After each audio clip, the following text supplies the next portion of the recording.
예, 체육재입니다. 오늘은 교재로 51페이지 형평에 대해서 배워보도록 할게요.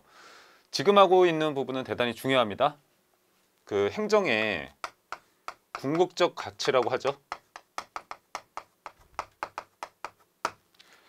행정이 궁극적으로 추구해야 될 목적을 아코프라는 사람이 분류를 해두었었는데 그거를 두 문자로 보면은 공정복지 형평자예요. 근데 이 중에서 이 형평에 대해서 배우는 것이다. 한번 들어가 보도록 할게요. 형평은 크게 수평적인 형평과 수직적인 형평 혹은 절충적인 형평으로 구분이 된다. 수평적인 형평은 똑같은 사람은 똑같이 대우해주자 그러는 거죠. 동일한 것은 동일하게 대우를 해주자. 일반적으로 사람이라고 한다면 모두 다 시험을 볼 수 있는 기회는 치르게 해주자. 공무원 시험 같은 거 있잖아요.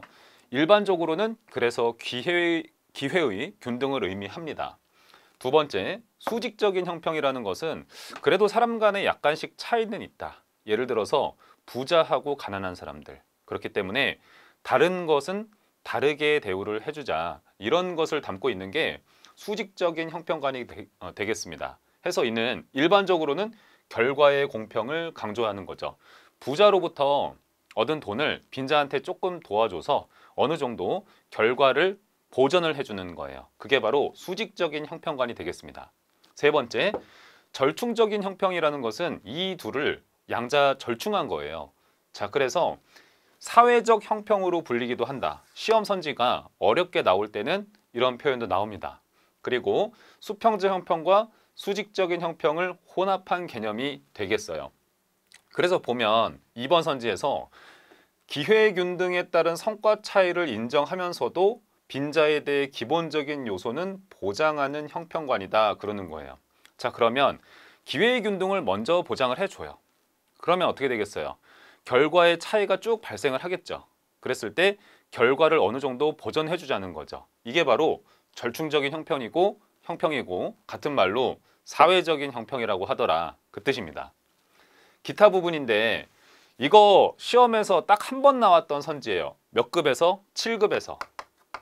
서울시 7급에서 과거에 한 번 나왔던 거라서 중요하진 않습니다. 그래서 이 리딩을 해보시는데 이 욕구이론이라는 게 있어요.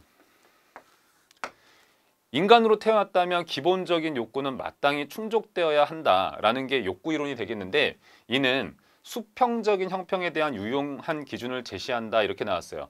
수평적인 형평은 일반적으로는 기회의 균등을 의미합니다만은 소수설적인 관점에서는 결과의 균등을 의미할 때도 있다는 거 간단하게 알아만 두시고, 두 번째, 실적 이론이라는 게 있다. 기회는 좋지만 실적에 따라서 결과를 다르게 주자는 게 실적 이론이 되는 것인데 이는 수직적 형평의 관념을 바탕으로 하고 있다.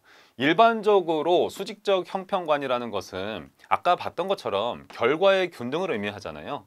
그런데 소수설적인 관점에서 결과 차등을 의미할 때도 있습니다. 그래서 이런 예외적인 부분을 선지로 한번 냈던 게 서울시 시험이었다. 그래서 마음에 안 들었었습니다 그때. 아무튼 행정의 수단적 가치. 자, 수단적 가치를 이제 들어가는데 수단적 가치는 궁극적인 가치를 달성하기 위한 수단이 되는 하위 방향성들이에요. 그래서 수단적 가치다. 수단적 가치는 크게 봤을 때 능률성과 관련된, 옆에다가 조금 더 크게 쓸게요. 능률성과 관련된 수단적 가치들이 있고요. 그리고 민주성과 관련된 수단적 가치들이 있답니다. 이렇게 능률성과 관련된 것은 이제 아끼는 것과 관련이 있는 것이고 얘는 사람들의 견해를 수용하는 것과 관련성이 있는 수단적 가치들이다. 그렇게 보시면 돼요. 그 종류가 되게 다양합니다, 여러분. 다양한데 이 중간에 이 양자에 어디에도 포함이 되지 않는 수단적 가치가 한 가지 있어요. 그게 바로 가외성이라는 거예요. 이따가 공부를 할 거예요.